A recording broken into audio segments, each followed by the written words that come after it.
Assalamualaikum warahmatullahi wabarakatuh. Selamat pagi anak-anak ustazah semua. Kaifa halukunna?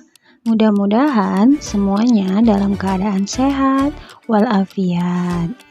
Baiklah, di pagi hari ini dan di pertemuan kali ini, sebelum kita memulai pelajaran, sebaiknya kita membaca doa terlebih dahulu. Bismillahirrahmanirrahim. Allahumma aftah lana hikmataka wanshur alaina rahmataka min khazaini rahmatika ya arhamar rahimin. Ya Allah, bukakanlah untuk kami hikmah-Mu dan taburkanlah kepada kami rahmat-Mu dari gudang-gudang rahmat-Mu, wahai Zat yang Maha Kasih. Baiklah anak-anak ustazah semua, sebelum kita memasuki pelajaran kita, sebaiknya kita mengetahui hari ini adalah pelajaran akidah akhlak tentang adab sholat dan berzikir. Baiklah anak-anak ustazah semua, tujuan pembelajaran kita hari ini yang pertama adalah peserta didik mampu menjelaskan makna adab sholat dan zikir. Yang kedua, peserta didik mampu menyebutkan hikmah orang yang berperilaku adab sholat dan zikir. Dan yang terakhir, peserta didik mampu mendemonstrasikan adab-adab sholat dan zikir.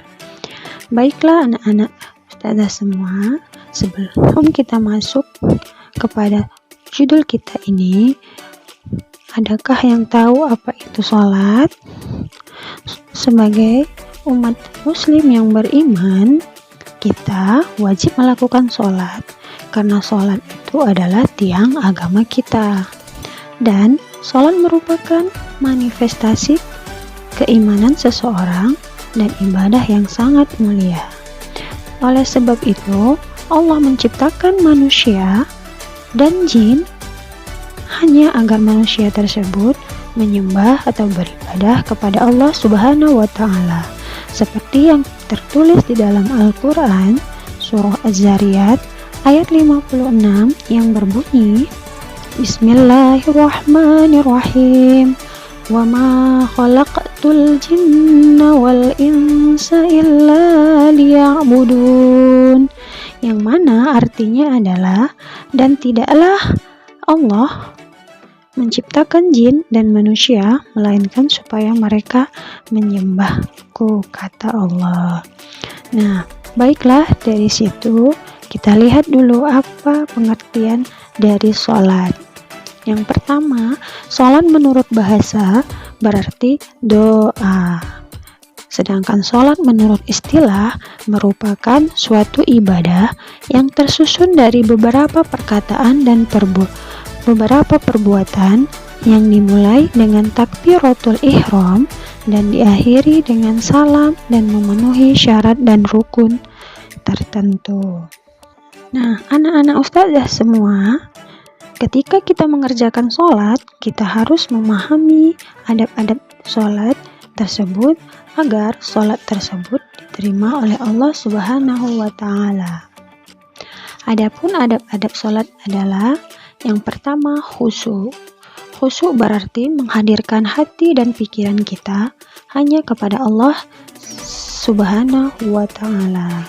Yang kedua, hati yang ikhlas, yaitu ikhlas dalam sholat berarti tidak dengan niat riya dan sum'ah atau sombong dan agar dilihat oleh orang lain. Yang ketiga, menjaga waktu dan batas-batasnya. Nah, ketika waktu sholat masuk, bersegeralah menunaikannya dengan penuh semangat saat kewajiban itu tiba, ya. Paham anak-anak ustazah semua?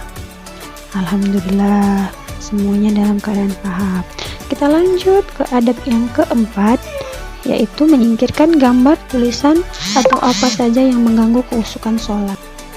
Yang kelima, menjaga kebersihan dan kesucian tempat sholat.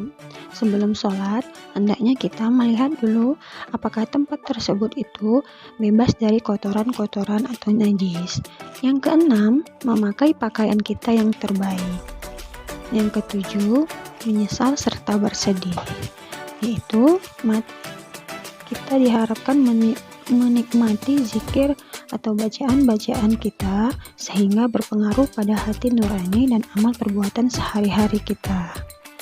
Dan yang ke-8, melakukannya dengan khusyuk. Adapun dalil sholat di dalam Al-Quran disebutkan dalam surat Al-Ankabut ayat 45 yang berbunyi, Bismillahirrahmanirrahim. Utlu ma uhiya ilaika minal kitabi wa aqimis sholah. Inna sholata tanha 'anil fahsya'i wal munkar. Waladzikrullahi akbar. Wallahu ya'lamu ma tasna'un. Yang mana artinya, bacalah kitab Al-Quran yang telah diwahyukan kepadamu Muhammad dan laksanakanlah sholat. Sesungguhnya sholat itu mencegah dari perbuatan keji dan mungkar. Dan ketahuilah, mengingat Allah Subhanahu wa ta'ala lebih besar keutamaannya daripada ibadah-ibadah yang lain. Allah mengetahui apa yang kamu kerjakan. Nah, demikian penjelasan sholat. Kemudian kita akan masuk kepada hikmah sholat. Nah, kenapa sholat itu diperintahkan oleh Allah Subhanahu wa ta'ala? Karena di dalamnya memiliki hikmah. Di antara hikmah sholat adalah yang pertama, mendidik disiplin dan menghargai waktu. Yang kedua, menjadikan hati tenang.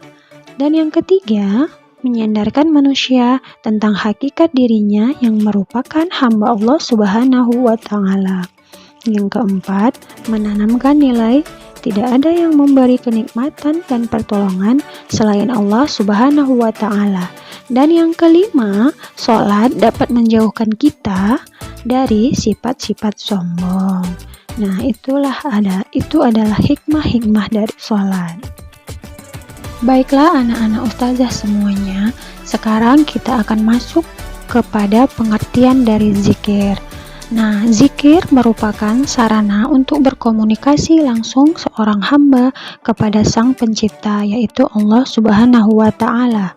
Tidak ada ketentraman yang sejati kecuali dengan mengingat atau berzikir kepada Allah Subhanahu wa ta'ala. Berarti zikir itu adalah mengingat Allah dengan Asmaul Husna atau nama-namanya yang indah. Nah, zikir ini tertulis di dalam Al-Quran Surah Al-Ahzab ayat 41 yang berbunyi, Bismillahirrahmanirrahim. Ya ayyuhalladzina amanu dzkurullaha dzikran katsira. Yang mana artinya adalah, wahai orang-orang yang beriman, ingatlah kepada Allah Subhanahu wa ta'ala dengan mengingat nama-namanya sebanyak-banyaknya. Nah, di dalam mengerjakan zikir terdapat adab-adab yang harus kita perhatikan. Di antara adab-adab tersebut adalah yang pertama, ikhlas. Ikhlas berarti mengharap ridha Allah dengan membersihkan amal dari campuran-campuran sesuatu. Yang kedua, merendahkan suara. Mengapa harus merendahkan suara? Agar tidak mengganggu orang lain dan harus memusatkan pada keagungan Allah Subhanahu wa ta'ala dengan tunduk dan sempurna. Yang ketiga, berzikir dengan zikir dan wirid, yaitu zikir adalah ibadah. Yang keempat, mencoba memahami maknanya, yaitu dengan khusyuk dalam melakukannya. Yang kelima,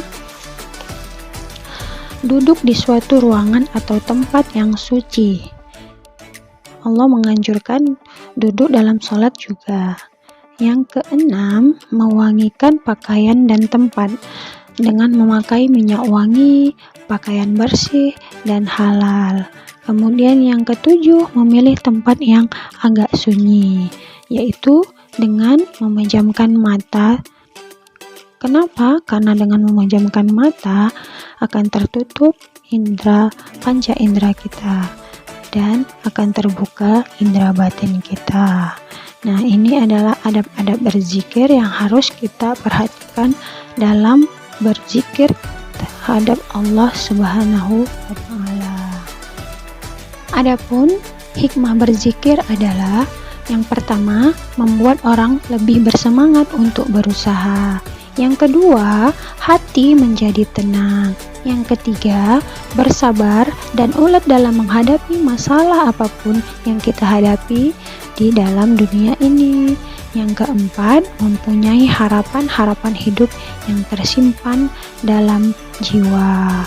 Nah, baiklah anak ustazah, sekarang akan menyimpulkan pelajaran kita hari ini, yaitu sholat pada hakikatnya adalah bentuk komunikasi antara seorang hamba dengan Allah Subhanahu wa Ta'ala.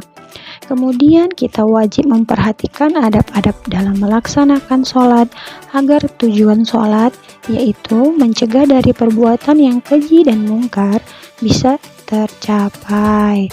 Kemudian zikir adalah memperbanyak mengingat Allah Subhanahu wa Ta'ala dengan cara yang sudah dicontohkan oleh Rasulullah Shallallahu Alaihi Wasallam, para sahabat, dan orang-orang yang soleh sebelum kita. Kemudian kita perlu memperhatikan adab-adab dalam berzikir agar tujuan zikir, yaitu menenteramkan hati, bisa tercapai. Demikian pembelajaran kita hari ini. Semoga anak-anak ustazah dapat memahami dan mengamalkan adab sholat dan zikir dalam kehidupan sehari-hari. Sampai jumpa kembali. Terima kasih. Wassalamualaikum warahmatullahi wabarakatuh.